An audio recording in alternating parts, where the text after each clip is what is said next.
Hello all, Paul Morey here. I know most of you are used to seeing Greg Tyler sitting in this chair.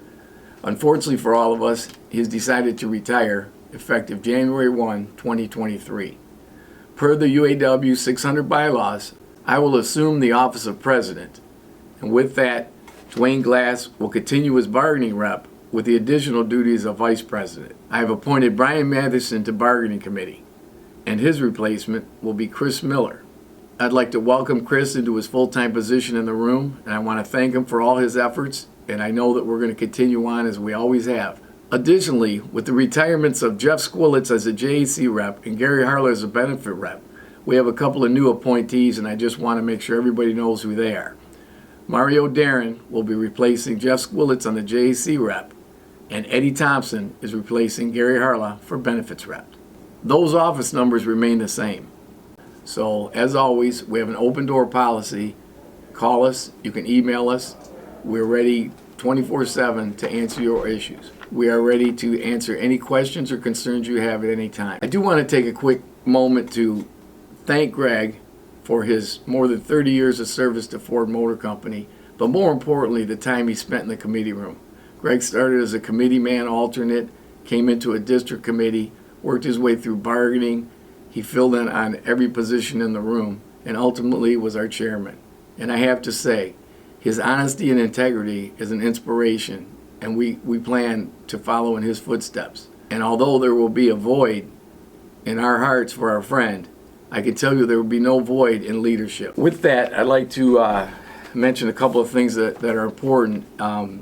Due to COVID, we were suspending the in-person meetings at Local 600. And I'm glad to say that we are starting the in-person meetings for our membership. Wednesday, January 18th, we'll be meeting at Local 600.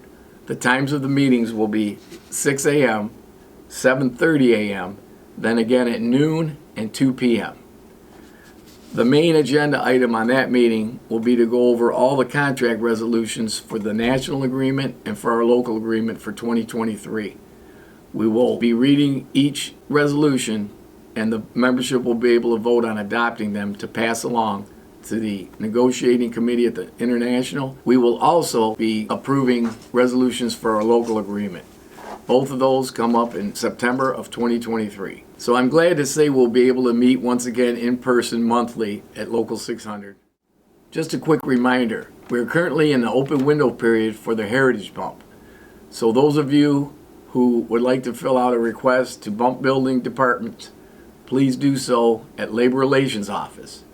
Don't forget to get a copy of any forms that you submit at Labor Relations, particularly the Heritage Bump. But just as an aside, anytime you sign anything at Labor Relations, make sure you get a copy in case there's any problems down the road.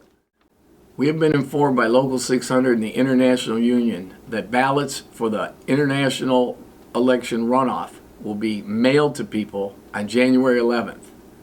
So if you do not receive a ballot by January 19th, there is a website you can go to and an 800 number that you can call to make sure you get a ballot. So if by January 19th you have not received a ballot in the mail, you can go to www.uawvote.com.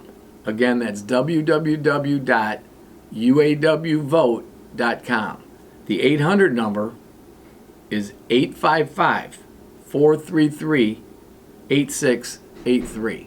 You can go to those sites or that phone number and request a ballot so you can get your vote in. And I do want to say how important it is that we exercise our right.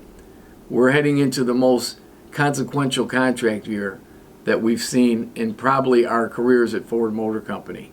I just want everyone to know how important it is to place your vote. The future of our unit depends on your commitment and your involvement.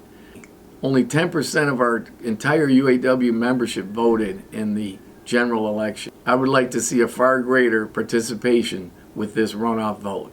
In closing, I just want to thank everyone for their support with the transition we've had. It was an abrupt change, but we're going to move forward, and our plan is to represent the membership every bit as good as we ever have.